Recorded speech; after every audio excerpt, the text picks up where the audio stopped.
وقتتون بخیر. خوش برگشتید به چنل خودتون. من حنا هستم در کانال میس هانز و با هم داشته باشیم داستان ارسالی رو از تاریکی روستای قدیمی که میتونه چه اتفاقاتی رو برای یک دختر جوان ایجاد کنه. تو یک غروب پاییزی بود. من بنفشه هستم. من تازه معلم شدم، ولی همونطور که میدونید توی دهه 70 شمسی خودمون معلم بودن چیز عجیبیه، به خاطر اینکه مثل بعضی از کارها مجبوری دوره طرح بگذرونی و از شانس بد من هم مجبور شدم به روستای دور افتاده نزدیک به بجنورد برم. البته قبلش کسایی که طرح رو برای من تعیین کرده بودن از خود آموزش و پرورش معین کردن خونه یک پیرزنی رو که میتونستم زمانی که اون روستا سرد هست و مشکل برای رفت و آمد هست خونه اون بمونم. راه طولانی به نظر می رسید و غروبی بود که در شروع پاییز ابرهای تیره آسمان رو پوشونده بودن. باد سردی می‌وزید که انگار زمزمه های شومی رو با خودش حمل می‌کرد. وقتی من به روستا رسیدم تقریباً تاریکی همه جا رو فرا گرفته بود. صدای زوزه گرگ و شغال‌ها رو دوردست از توی جنگل و کوه می‌شنیدم. برگای خشک زیر پام خش خش می‌کردن و من به سمت خونه پیرزن راه می‌رفتم. با ترس و لرز به سمت خونش رفتم که قرار بود یک اتاقی رو ازش اجاره کنم. خونه قدیمی کاهگری بود و توی شب عین هیولای غول پیکری به نظر می رسید. پنجره های کوچیک و کج و مابجش مثل چشم هایی بودن که انگار منو تحت نظر داشتن. وقتی که در رو کوبیدم صدای قیش قیش لولاهای زنگ زدهش بعد از چند دقیقه لرزه به اندامم انداخت. پیرزن با چهره چروکیده و نگاه نافذی در رو باز کرد. لبخندی زد که نفهمیدم از سر محبت یا از سر پوزخنده. خوش اومدی دخترم، بیا تو. شبای اینجا خیلی سرد و خطرناکه. وارد خونه که شدم بوی نمونا به مشامم خورد. پیرزن منو به اتاقی راهنمایی کرد که انگار مدت‌ها بود کسی توی اون زندگی نکرده بود. در حالی که آموزش و پرورش گفت که قبل از من معلم دیگری اونجا بوده. دیوارهاش ترک خورده بود و لکه‌های عجیبی روی دیوار رو دیده می‌شد.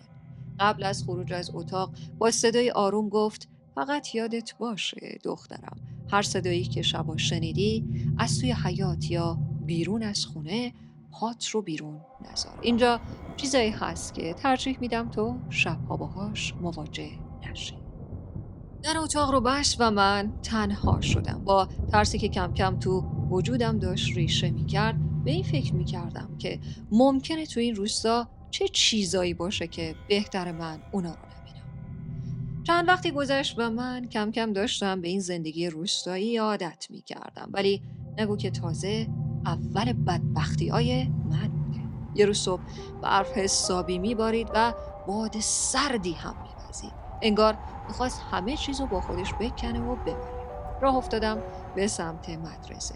وسط اون همه سفیدی که چشمو نمیدید یهو چشم به یه سری رد پا افتاد. به خودم گفتم چقدر خوب، حتما یکی از اهالی زودتر از من راه افتاده و به سمت مدرسه رفته.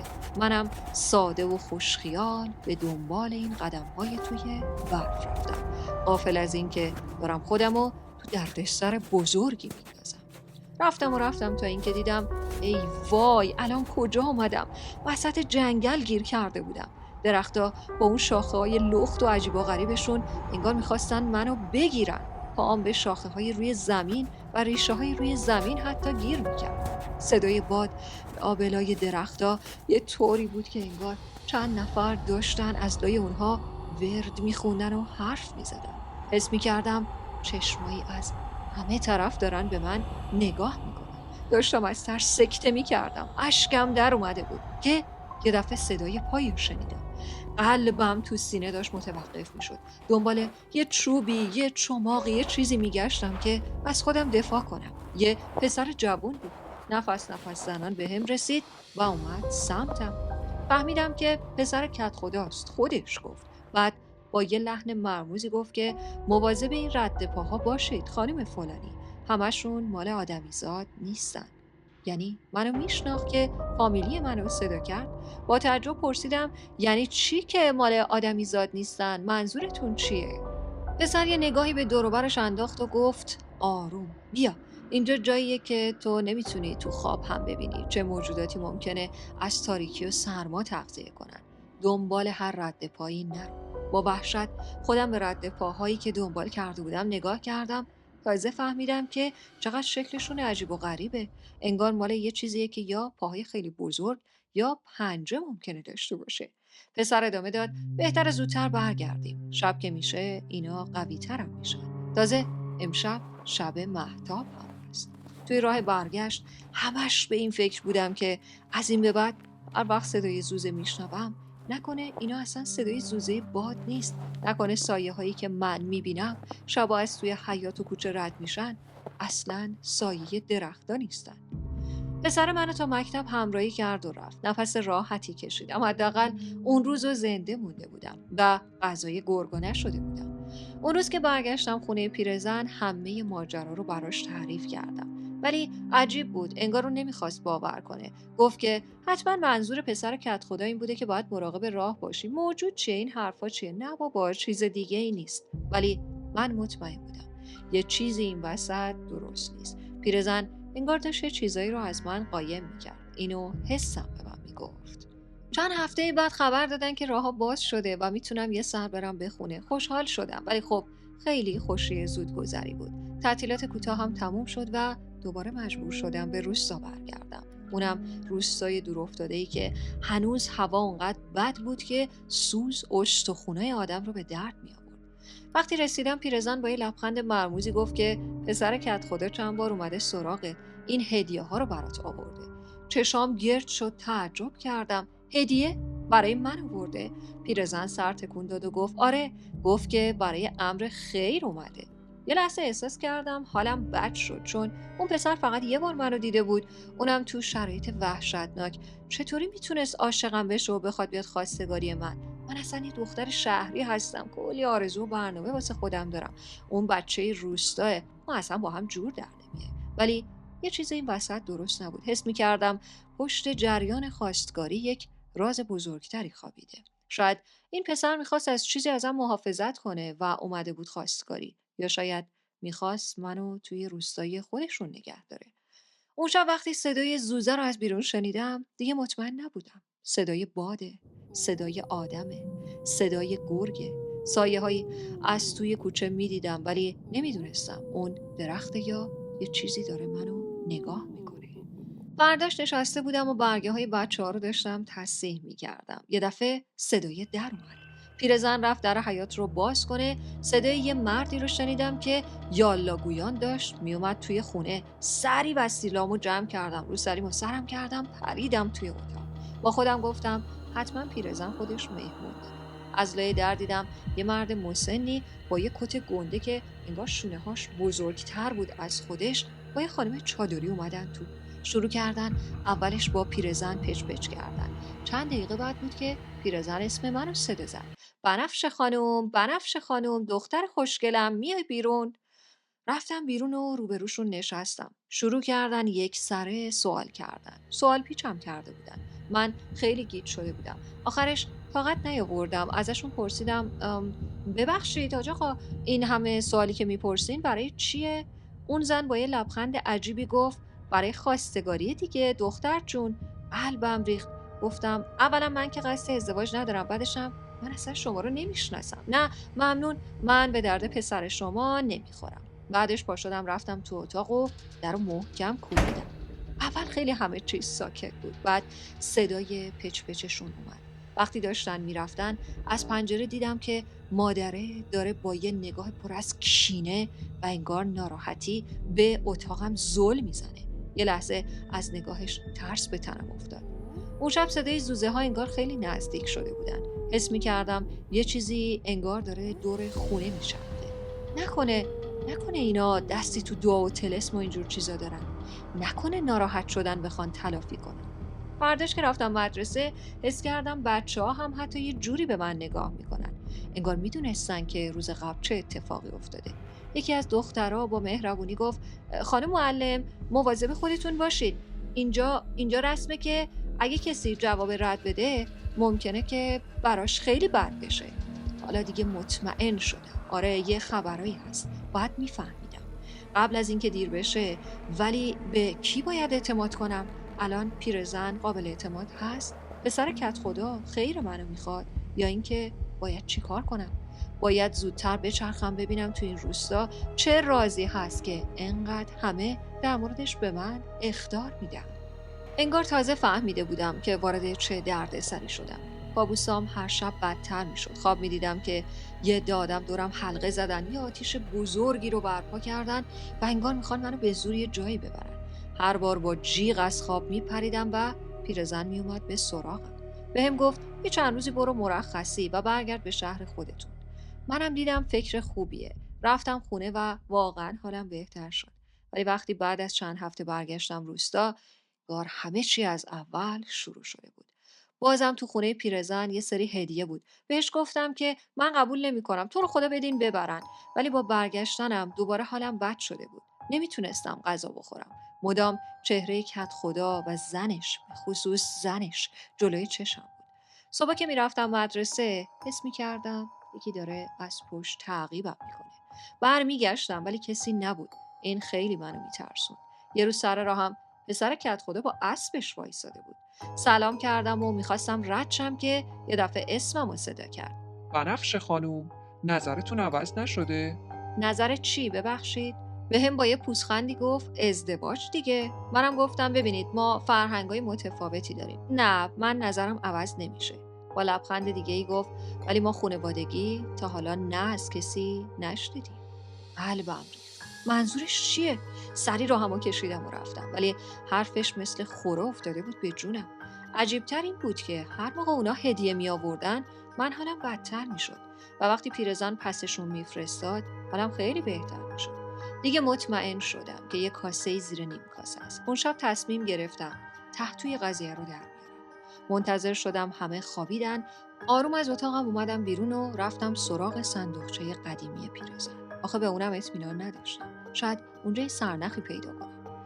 داشتم در صندوقچه رو آروم آروم باز میکردم که یه صدایی از پشت سرم شنیدم. دنبال چی میگردی دخترم؟ برگشتم دیدم پیرزن با یه شمع توی دستش پشت سرم ایستاده. نگاهش یه جوری بود انگار که منتظر بوده من اونجا باشم. تعجب نکرده بود. گفت بیا بشین. بیا بشین وقتشه که یه سری حقایق رو بدونی. اما من نمیدونستم باید خوشحال باشم ناراحت باشم. قراره چه چیزی رو به من بگه که من حتما باید برم اونور بشینم. یه حسی بهم میگفت که زندگیم بعد از حرفای اون دیگه مثل روز اول نمیشه. با شنیدن حرفای پیرزن احساس کردم خونم توی رگام یخ زده. همه جام لرز گرفته بود و اون ادامه میداد. دخترم اینجا یه چیزایی هست که تو نمیدونی. اون زنی که با کت خدا دیدی زنش نیست. یه زن بیوه‌ایه که جای زن اصلی کت خدا رو گرفته. زن واقعی کت خدا سالهاست که سکته کرده و توی خونه زمینگیر شده. درست موقعی که اون زن بیوه وارد زندگی اونها شد یه دفعه خانم قبلی کت خدا، بله خانم اولو میگم، یه دفعه حالش بد شد، یه دفعه شکسته شد، یه دفعه پیر شد. دستام شروع کرد به لرزیدن. پیرزنم اونو میدید. پس اون زنه الان زنشه، الان با هم زندگی میکنن. تکلیف زن قبلیش چی شده؟ پیرزن آه کشید و گفت اون زنه رو والا چی بگم دخترم، میگن جادوگره. میگن سالها قبل اومد این روستا و کم کم شروع کرد جای زن کت خدا رو گرفتن. الانم چو افتاده میگن دنبال یه دختر جوونه که بگیره تا از قدرت اون دختر جوون استفاده کنه، چون مثل اینکه خودش مریض شده و دیگه نیاز به یه قدرت جوونی داره. نمیدونم والا. پناه بر خدا دخترم. گفتم اینا رو بهت بگم یه موقع تصمیم اشتباهی نگیری. چند هفته از اون ماجرای عجیب گذشته بود.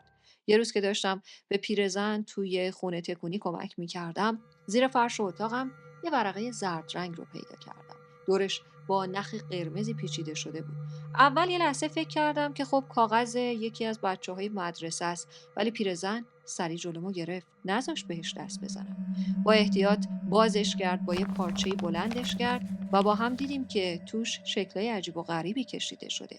اسم و سن من نوشته شده. حتی چند تا از رشته های موی من لای اون کاغذ بود. داشتم از ترس پس میافتادم. پیرزن گفت باید ببریمش پیش یه زنی که تو ده کارش باطل کردن دعا و طلسمه. اولش بهش گفتم بابا ول کن، این حرفا چیه، در حالی که داشتم سکته میکردم. ولی کدومشون داشتن راست میگفتن. نکنه خودش اینو اینجا گذاشته و میخواد بلایی سرم بیاره. رفتیم پیش اون خانومی که گفت. اقدس خانوم تا ورقه رو دید گفت این یه طلسمه، اونم از نوع سنگینشه. من که باورم نشد. میخواستم بیخیال شم، ولی اقدس خانوم گفت که اگه باور نمی‌کنم ورق و وردارم با یه پارچه ببرم ببندم به یه درخت بزرگی. منم خب یه درخت بید خیلی بزرگی بود بالای تپه. توی این روستا تنها چیزی که من خوشم میومد همون بزرگی و عظمت اون درخت بود. رفتم با پیرزن بالای تپه و شروع کردم با پارچه‌ای که بهم داده بودن اون رو وصل کردم به درخت و گره زدم به شاخش. با خودم خندیدم و گفتم تو رو خدا نگاه کن، من این همه درس خوندم، عاقل شدم، بزرگ شدم، باز دارم از این کارا میکنم. ولی خندش فردا که برگشتم اونجا کاملا از چهرم رفته بود. درخت به اون عظمت خشک شده بود و من واقعا داشتم سکته میکردم. برگشتم پیش اقدس خانم، گفت این طلسم بخته، یا باید با پسر کت خدا ازدواج کنم یا تا 5 سال دیگه هم نمیتونم ازدواج کنم.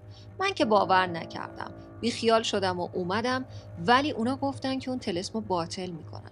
آخرش که بهشون گفتم من پولم و واسه این چیزا نمیدم، همون لحظه جفت پیرزنا به من گفتن نه، ما اصلا از تو پول نمیخوایم دختر جون، تو برو یه فکری به حال خودت بکن، چون با باطل کردنش فقط سنگینی ها برای اینکه جوون و سالم بمونی از رود برداشته میشه. یادت نره این کار یک جادوگره.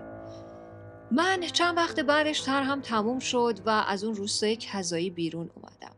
ولی 5 سال بعد از اون ماجرا زندگیم واقعا شده بود یک کابوس واقعی که هر بار یه خواستگاری میومد یه اتفاق عجیب و غریب میافتاد و من واقعا فکر میکردم نیروی نامرئی وجود داره که نمیذاره من ازدواج کنم. یه بار که همه چیز خیلی خوب پیش رفت و همه چیز خیلی عالی بود، حتی سر قرار نامزدی بودیم، سر سفره نشسته بودیم، یه دفعه خواهر پسر جنون برش داشت، شروع کرد جیغ زدن، خودشو میزد به در و دیوار، صورتشو چنگ میزد، همه چیزو نابود کرد. اونا از اونجا رفتن و ما دیگه خبری ازشون نشنیدیم. همه میگن خواهر پسر دیوونه شده و توی خانواده‌اش اتفاق خیلی بدی افتاده.